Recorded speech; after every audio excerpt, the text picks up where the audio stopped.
All right, last example. Find the complex zeros of the polynomial function and write f in factored form. So the first thing I would do is I would look at, one, how many possible positive real zeros are there? So if I look at this, the only time the sign changes is here at the end. So that means we're going to have one positive real zero.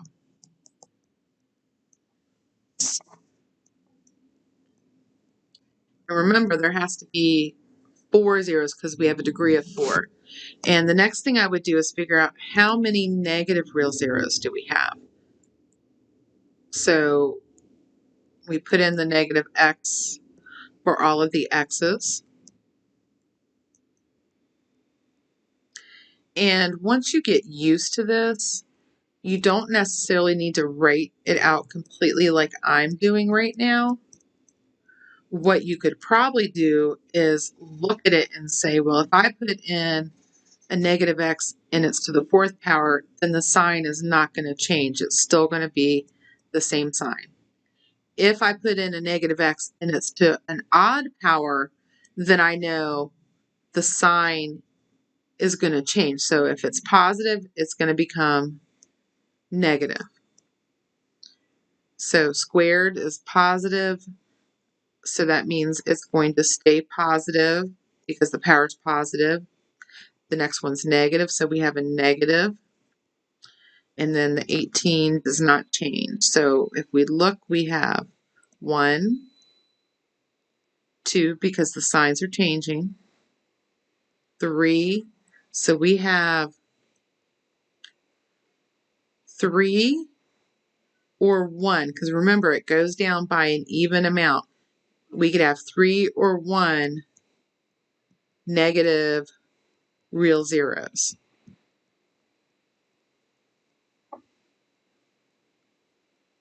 So at this point, I want to use what we learned last week and figure out what are my potential possible real zeros. So what are my possible real zeros? And we want to use that rational theorem. So we know P is negative 18, which could be plus or minus 1, plus or minus 2, plus or minus 3, plus or minus 6, plus or minus 9, plus or minus 18.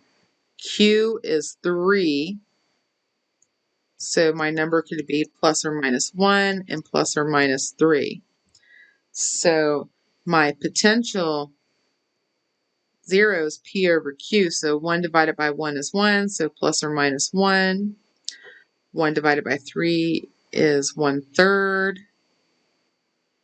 Positive 2, plus or minus 2/3.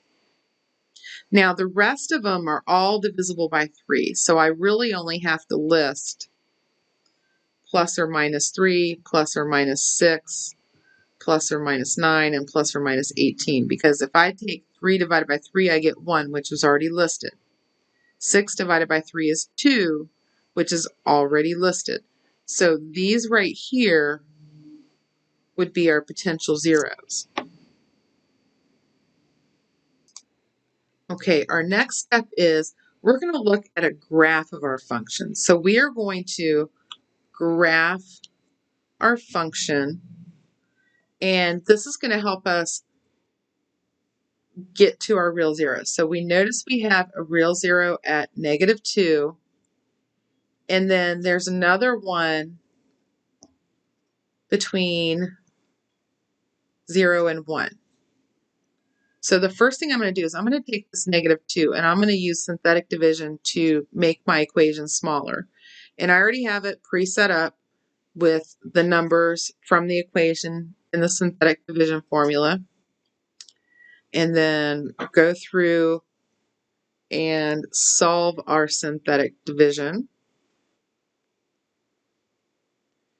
And negative 54 -9, positive 18, 0. So that means what's left, since this is to the fourth, this would be 3x cubed minus x squared plus 27x minus 9. Okay, so this would be a factor and x plus 2 would be a factor.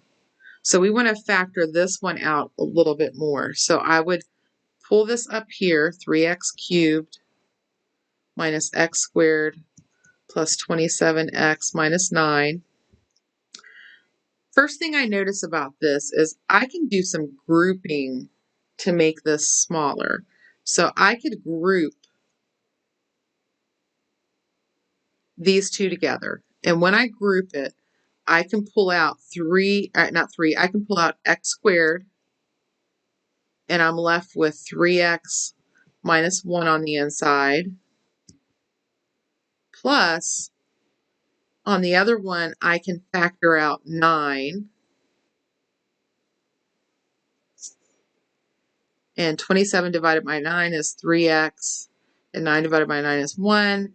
So now I can rearrange using the distributive property.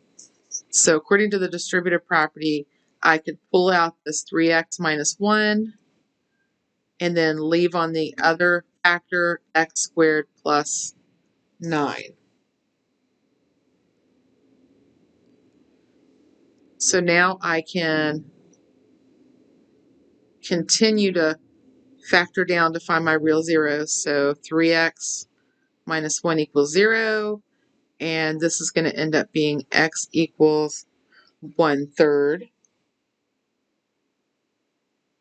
And on this side, x squared plus 9 equals 0. That means x squared equals plus or minus 9. Or I'm sorry, plus or minus the square root of 9.